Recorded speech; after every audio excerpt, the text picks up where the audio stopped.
James Gunn viré par Disney pour des tweets dérangeants. RT s'était choqué. Eh bien, je tiens à mettre les pendules à l'heure parce que c'est bien plus compliqué que ça. Il y a 10 ans, James Gunn, petit réal indépendant, n'était pas encore connu pour avoir réalisé le splendide Gardien de la Galaxie 1 puis 2, mais plutôt pour ses blagues à l'humour non politiquement correct sur Twitter, à une époque où personne encore ne s'offusquait du moindre mot de travers. Puis Disney l'a contacté pour le projet des Gardiens. James a dû s'excuser publiquement pour ses tweets de mauvais goût et les supprimer. Et permettez-moi de rajouter que certains sont quand même un peu drôles. Je citerai: le jet de mon pommeau de douche était si faible que j'avais l'impression qu'un enfant de 3 ans me pissait sur la tête. Qu'on soit clair, en vrai, je suis contre le viol et le fait de manger des bébés.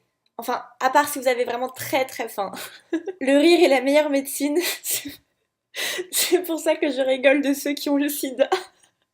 Cette violence. Ou encore, je me suis brûlé la langue en mangeant une enchilada. Enfoiré de mexicain. La première fois que je me suis masturbée sur Justin Bieber, c'était pour déconner, mais maintenant j'arrive plus à m'en empêcher. Il est comme du crack de masturbation.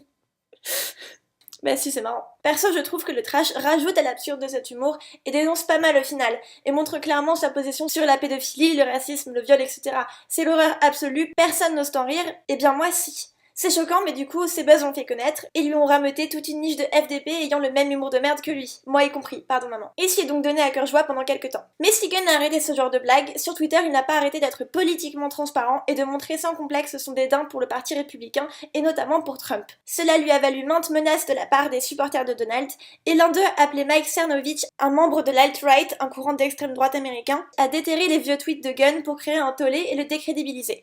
Le comble étant que Cernovich lui-même a aussi supprimé quelques tweets, mais pour le coup vraiment dérangeants et clairement misogynes, et pas des blagues. Sauf que Cernovich, le reste du monde s'en fout, le spotlight restant sur Gunn. Donc alors que Disney était au courant depuis longtemps des vieux tweets nuls de Gunn, ils l'ont quand même viré tout de suite après que Cernovich les ait ressortis, en prenant un air scandalisé. Et moi ça m'inquiète parce que Disney étant une gigantesque multinationale, j'ai peur que eux et Trump aient des bails et que ça les arrangeait finalement de virer Gunn. Ou même que Trump himself a envoyé un petit texto en scred à Mickey poussant Disney à le virer. Voilà, c'est un peu flippant comme conclusion mais pas impossible. Du coup je vous invite à signer la pétition Rehire James Gunn, ça coûte rien d'essayer. Et puis aussi je suis pas du tout fan du message que ça passe. Vous avez fait de la merde il y a des années, vous vous êtes excusé et êtes devenu quelqu'un de meilleur, et ben ça compte pas, ça vous poursuivra toute votre vie, fallait être tout clean depuis votre naissance. On dirait mon inconscient quand j'ai envie de dormir. Et aussi du coup je me demande, suivant cette logique, on devrait pouvoir virer Trump aussi, non? Et puis Disney aussi tant qu'on y est.